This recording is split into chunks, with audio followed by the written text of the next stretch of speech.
Hello guys, good morning. कैसे हो आप सब? आई होप आप सब बहुत अच्छे होंगे, कुशल मंगल होंगे।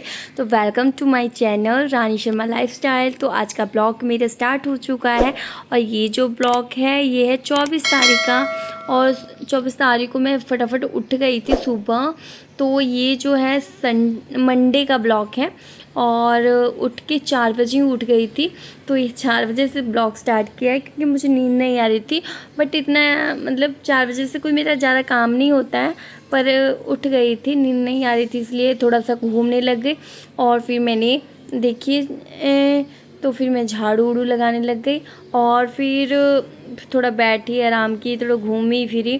फिर उसके बाद धीरे धीरे रेस्ट की, अपना वीडियो एडिटिंग की। फिर उसके बाद मैं खाना बनाना स्टार्ट की।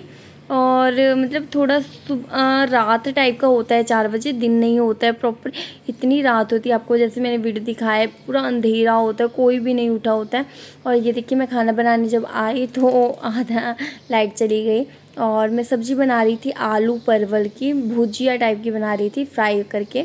और नॉर्मली क्योंकि इनको ब्रेकफास्ट मतलब ऑफिस लेके जाना होता है, तो थोड़ा सा सूखी सब्जी क्योंकि गीली होती है तो वो गिरने का डर होता है। जैसे उसका जो ग्रेवी होता है ना, उसको गिरने का डर होता है, इसलिए मैं थोड़ा सा सूखी ही बनाती हूँ। लंच में बेटर रहती है, टिफ़िन के लिए अच्छा रहता है, एंड हम सभी वही खाते हैं। तो इधर एक तरफ मैं चाय बना रही थी और एक तरफ मेरी सब्ज़ी बन रही थी। तो मैं कर रही हूँ आटे की तैयारी। तो फटाफट मैं आटा भी लगा लेती हूँ क्योंकि जो अगर अभी बच्चे सोए हुए हैं, और क्या होता है ना कि जब मैं उठती हूँ तो मेरे साथ मेरे बच्चे भी उठ जाते हैं फटाफट। और जैसे मैं जाती हूँ बैठने तो मेरे साथ घूमते रहते हैं। तो अभी मैं सोच रही थी वो सोए हुए हैं तो फटाफट जो काम होता है फटाफट कर लूँ ताकि बाद में मुझे लेट ना हो। तो इसीलिए मैं अपना खाना ना प्रॉपर टाइम से ही बनाती हूँ, जिस टाइम से उससे पहले मैं अपनी एडिटिंग, वीडियो की एडिटिंग होती है, घर का कुछ काम होता है, वो सब कर लेती हूँ। तो मैं अब देखिए आटा गूँधने लग गई हूँ और फटाफट हम आटा गूँध लेते हैं। फिर उसके बाद बताती हूँ कि हम क्या करते हैं। तो ये देखिए आटा मैंने गूँध लिया और साथ के साथ अब रोटियां बनानी स्टार्ट हो गई हैं। और अब फटाफट हम रोटियां बना लेते हैं। कई लोगों का कहना है ना कि जैसे कि वीडियो बनाने में उन सबको शर्म आती है, तो मुझे तो नहीं आती है शर्म। क्यों आएगी शर्म भाई?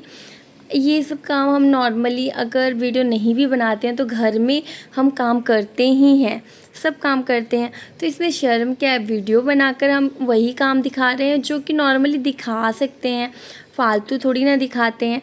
तो इसीलिए इसमें कोई शर्म की कोई बात नहीं है। और मुझे अगर कोई कहता है कि वीडियो बनाने में शर्म आती है, तो बिल्कुल शर्म करने की बिल्कुल बात नहीं है। आपको अगर आप भी बनाना चाहते हो तो इजीली बना सकते हो। बट ये होता है ना, आपकी फैमिली एंड आपके पेरेंट्स और फैमिली एंड जो हस्बैंड का सपोर्ट होना चाहिए। तो मेरी फैमिली और हस्बैंड सबका सपोर्ट है तो मैं बना लेती हूँ, तो मुझे कोई रोक टोक नहीं होता है। और जिनकी फैमिली नहीं सपोर्ट करती है तो उनको मे बी शर्म आती होगी या जो भी है, मुझे नहीं पता है। बट मैं कहती हूँ कि अगर मैं ब्लॉग बनाती हूँ तो मुझे कोई शर्म नहीं आती है, मुझे अच्छा लगता है। और ये मेरे एक लाइफ का एक हिस्सा बनता जा रहा है।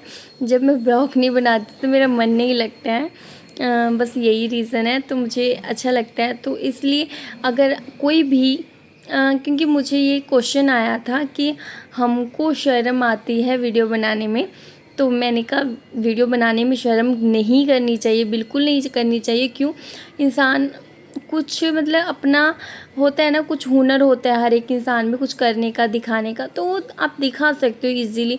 अगर फेस स्कैन के वीडियो में आपको शर्म आती है तो हाँ, आप विदाउट फेस स्कैनिंग वीडियो भी बना सकते हो। तो इजीली अगर आपका मन है तो ऑफ कोर्स बनाइए, नो प्रॉब्लम। और मुझे तो अच्छा लगता है इसीलिए मैं बनाती हूँ और मेरा शौक़ है। तो और मुझे कोई शर्म नहीं आती है कि ये मैं कुछ गलत नहीं कर रही हूँ, तो इसलिए मुझे शर्म नहीं आती है और नहीं मैं शर्म करूँगी किसी के बोलने से भी। ठीक है, तो ये देखिए मैं बेडशीट आ गई हूँ बिछाने के लिए। और अयांश, मैं बोल रही थी ना कि बस मेरे खाना बनते ही बच्चे उठ जाएंगे, और उठ जाएंगे, बस उठ गए। और ये देखिए कैसे कर रहे हैं। और मैंने टिफ़िन वगैरह पैक करके दे दिया, रख दिया। अब इजीली जब उनको जाना होगा तो जा सकते हैं। और सुबह ही मैं झाड़ू लगा लेती हूँ एक बार, मगर जब बेड वगैरह साफ़ करते हैं पूरा तो अच्छे से एक प्रॉपरली दोबारा मैं झाड़ू लगाती हूँ, तो वही दोबारा मैं झाड़ू लगा रही हूँ अच्छे से, ताकि पूरा घर एक बार फिर से साफ़ हो जाए और उसके बाद मैं अदर कोई काम करूँ। तो अब दूसरे रूम में आई हूँ, तो दूसरे रूम में भी मुझे झाड़ू लगाना है, पर मुझे लगा कि इतने सारे कपड़े, मैंने काफ़ी टाइम से कपड़े नहीं धोए थे, इनके पास इतने कपड़े हैं कि ख़त्म ही नहीं होते हैं। अभी बहुत सारे धोए हुए हैं, वार्डरोब में पड़े हैं, तो ये सब इतने सारे कपड़े अभी तक धोए नहीं हुए हैं, तो मैंने सोचा कि चलो इनको भी धो देते हैं आज। तो ये देखिए सारे पॉकेट वगैरह चेक कर रही थी, क्योंकि मुझे पता है पॉकेट में कुछ नहीं मिलेगा, बट ये कागज़, ये बिल ऑलवेज़ मिलेगा, डी मार्ट का हो, मॉल्स का हो, या कहीं से भी जो भी बिलिंग शॉपिंग करते हैं तो बिल होता है, तो वो पॉकेट में रहता है, बाकी कुछ मिले ना मिले। तो और किसी में कॉइन्स वगैरह मिल जाते हैं कुछ, बस इतना ही होता है। तो कोई बात नहीं, अच्छा लगता है कि नहीं रखते हैं, तो मुझे ना कई बार ऐसे ही मैं धो के डाल देती हूँ। और फटाफट अब सबको कपड़े को ले गई हूँ, वॉशिंग मशीन तो चलता नहीं, सबको हाथ से ही धोना है, तो रख आई हूँ। और यहाँ पहले बेड सेट कर लेती हूँ। तो ये देखिए पहले क्योंकि जल्दी बेड गंदा नहीं होता, और ये जो चादर है ना थोड़ा अच्छा है, इसमें अगर गंदा भी होता है तो पता नहीं चलता है, और वैसे भी जल्दी गंदा कैसे होगा। बच्चों का रूम जो होता है ना वो ज़्यादा गंदा होता है। और ये अभी तो लेटेस्ट में इधर ही सो रहे हैं, पर जो होता है ना बच्चे यहाँ पर नहीं खेलते हैं, दिन भर उस रूम में रहते हैं, बस रात में आके इस रूम में सोते हैं। और बस फटाफट अब सेट कर दिया मैंने, एक तरफ का बेड सेट कर दिया, अब दूसरी तरफ का भी सेट कर रही हूँ। और सेट करने के बाद यहाँ पर लगा दूँगी झाड़ू। ये देखिए इधर कैप्चर नहीं हो रहा है, और इधर देखिए थोड़ा सा निकला हुआ था कवर, तो फिर मैंने उसको भी सही से बेड को सेट कर दिया। अब जो मतलब ओढ़ते हैं ना उसको भी हमने पिलो के नीचे रखते हैं कि जब ज़रूरत पड़ेगी तो हम यूज़ कर लेंगे। तो फिर मुझे लगा कि बेड भी गंदा लग रहा था, मतलब क्लीनिंग के लिए, तो मैंने कपड़ा लेकर आई और उससे क्लीन कर दिया। हल्का सा गीला कपड़ा था, उसी से मैंने सारा डस्ट वगैरह साफ़ कर दिया। और रूम में झाड़ू अब मैं लगा कर आ गई हूँ। अब आ गई हूँ किचन के साइड, किचन में भी अब झाड़ू लगा लूँगी। जो वार्डरोब खाली है उधर भी मैं झाड़ू लगा लूँगी। देखो बच्चे कैसे घूम रहे हैं, क्योंकि अगर कहते हैं ना इनके उठने से पहले झाड़ू लगा लेती हूँ, और लगाती हूँ मैं, लगाने के बाद भी मुझे दोबारा झाड़ू लगाना पड़ता है, क्योंकि फिर ये उठेंगे। ये जो कागज़ बिखरे हैं ना, ये अभी डी मार्ट वगैरह के जो बिल्स हैं वो निकाली थी वो है, और जो अभी बच्चे उठे तो बिस्किट वगैरह खाए या कुछ खाते हैं तो फेंकते हैं, तो यही सब है। तो इसलिए मैं फटाफट इन सबको भी, और बेड वगैरह झाड़ रही हूँ, तो उनमें से भी थोड़ा बहुत जो भी गंदा होता है, वैसे तो मैं रात को झाड़ के सोती हूँ, मगर सुबह उठते ही ये सब कुछ खाते हैं और बेड पे चढ़ते हैं ना, तो बस इनके वैसे ही गंदे हो जाते हैं, तो मुझे अच्छा नहीं लगता। इसलिए एक बार प्रॉपर्ली झाड़ देना है, फिर जब हम सोने भी जाएंगे तब फिर से झाड़ के फिर से सोना है। तो फटाफट अब झाड़ू लगा लेते हैं, क्योंकि झाड़ू लगाने के बाद ही एक्स्ट्रा कोई दूसरा काम हो सकता है, क्योंकि जब तक गंदगी झाड़ू लग जाता है ना तो प्रॉपर आपका घर एक साफ़ सुथरा लगता है। तो अभी पहले थोड़ा सा साफ़ सुथरा कर लेते हैं घर को, तो फटाफट झाड़ू लगा लेते हैं। तो ये देखिए कितना गंदा, वो भी कागज़ ही निकला है, क्योंकि आयाश है ना अगर शिवांगी पढ़ाई भी करती है तो उसका कागज़ लेके फाड़ता रहता है, इसलिए उसको थोड़ा सा हो जाता है बच्चों के कारण। तो अब ये देखिए प्रॉपरली मैं झाड़ू लगा रही हूँ। तो हॉल के साइड आ गई हूँ, हॉल में मैंने झाड़ू लगा लिया है, और अब इधर दूसरे रूम की तरफ आ गई हूँ। अब मैं लगाने वाली हूँ पोछा, क्योंकि झाड़ू मेरा प्रॉपर लग गया है। तो अब लगा लेते हैं पोछा। पोछा लगाने के बाद हमारा जो घर का पूरा काम होता है ना एक तरफ से फिनिश हो जाता है। बाकी जो आपको नहाना धोना है उसके बाद दूसरे काम वो स्टार्ट हो जाते हैं। तो फटाफट हम कर लेते हैं, पोछा लगा लेते हैं।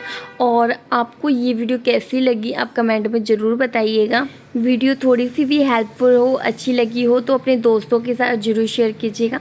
तो ऐसे ही मैं आपके साथ daily work, daily routine share करती हूँ, अपनी मॉर्निंग रूटीन। तो आपको कैसा लगता है ज़रूर कमेंट करके बताइएगा।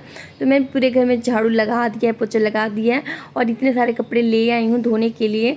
तो ये जो मैंने कपड़े थे सर्फ में डाल के भिगो दिए थे, और अब मैं इनको भिगो दिए थे और ब्रश मार के धो भी दिए हैं। अब सिर्फ इन सब को साफ़ पानी में निकाल रही हूँ। तो पहले तो एक बाल्टी पानी ले ली हूँ और उसमें से निकाल लूँगी, क्योंकि प्रॉपर ना थोड़ा सा 2-3 पानी से मैं धोती हूँ। तो वॉशिंग मशीन में मैंने पानी भर के रखा है और फिर उसमें धोऊंगी, क्योंकि मेरा ये जो क्या है बाल्टी है थोड़ी छोटी पड़ जाती है इतने सारे कपड़े धोने के लिए, तो इसलिए वॉशिंग मशीन में मैं पानी डाल दी हूँ और उसमें अब इस सारे कपड़े को धीरे धीरे करके, क्योंकि आधा गंदगी निकल जाएगा, और फिर उसमें से एक एक धो धो के वॉशिंग मशीन ड्रायर में डाल दूँगी, जिससे सूख जाएगा। क्योंकि वॉशिंग मशीन तो चलता है नहीं जो मशीन आपका कपड़े धो दे, इसलिए हाथ से ही धोने पड़ते हैं। और जो कपड़े हैं एक्स्ट्रा, शिवांगी भी आई कहती मम्मा मुझे भी धोने हैं कपड़े, तो मैंने कहा नहीं बेटा, तुम नहा धो चुकी हो तो तुम गंदी हो जाओगी तो मत धो। तो ये देखिए मेरे कपड़े धुल गए हैं। मैं नहा कर आ गई हूँ और हो गई हूँ रेडी। अभी तक खाना नहीं खाया है और अयांश सो गया है, शिवांगी पोएम देख रही है। उन दोनों को भी नहा दिया था मैंने और कपड़े धुल रहे हैं। तो ये देखिए कपड़े धुल गए हैं, इतने धुल गए हैं और मतलब सूख गए हैं। अब इसको रस्सी पे डालना है। और ये देखिए अयांश और ये देखिए शिवांगी और पोएम चल रहा है। तो अब हम खाना खाएंगे, बाकी कपड़े धुल रहे हैं। ये देखिए इसमें कपड़े धुल रहे हैं। धोती तो मैं हाथ से हूँ सारे कपड़े A to Z। आज जितने भी थे हस्बैंड जी के कपड़े सारे मैंने धो दिए, मतलब कुछ मतलब जो अलमीरा में रखे हुए हैं धोए सूखे वो हैं, बाकी यहाँ पर सब धो दिया। ये देखिए अब खाली हो गया और धो दूँगी ना फिर इजीली, मतलब कभी भी आदमी प्रेस करके पहनता तो रहेगा। अब ये सारे कपड़े को उठा लेने हैं जो सूखे हुए हैं और इनको हटा देने हैं, और बाकी जो कपड़े गीले हैं जो मैं अभी धोई हूँ उन सबको डाल दूँगी सूखने के लिए। तो अभी ये सब कपड़े हटा के मैंने एक जगह रख देने और इसको बाद में मैं तह करूँगी, क्योंकि सेट करके रखना भी ज़रूरी है। तो अभी ये सब कपड़े को मैं, पहले यहाँ पर एक बेड हुआ करता था, आप सबने अगर मेरा ब्लॉग देखा होगा तो आपको पता होगा। और मैं बेड को हटाकर, वही बेड को हटाकर रूम में शिफ्ट हो चुका है वो, और आराम से वहाँ मतलब ये होता है ना कि जो बड़ा बेड है उस पर सो नहीं सकते हम 4 आदमी, और बच्चा जो है ना मेरा छोटा, दोनों शिवांगी और अयाश दोनों इतने खुल के सोते हैं, खुले होकर सोते हैं कि स्पेस ही नहीं रहता है। तो इसीलिए अयांश के लिए वो बेड और वहाँ मैं सो जाती हूँ, क्योंकि फिर बच्चों को होता है ना कि बीच बीच में उठते हैं दूध के लिए, और वहाँ एसी का हवा भी खाते हैं तो मज़ा आता है। तो आपको ये ब्लॉग अच्छा लगे तो प्लीज़ लाइक और शेयर करना ना भूलिए। मेरे चैनल पे नए हो तो प्लीज़ मेरे चैनल को सब्सक्राइब करके बेल आइकन को प्रेस कर लीजिए। और थैंक यू फॉर वॉचिंग। ऐसे ही मेरी वीडियो को लाइक और शेयर करते रहिए और मिलते हैं नेक्स्ट वीडियो में। Bye bye, take care.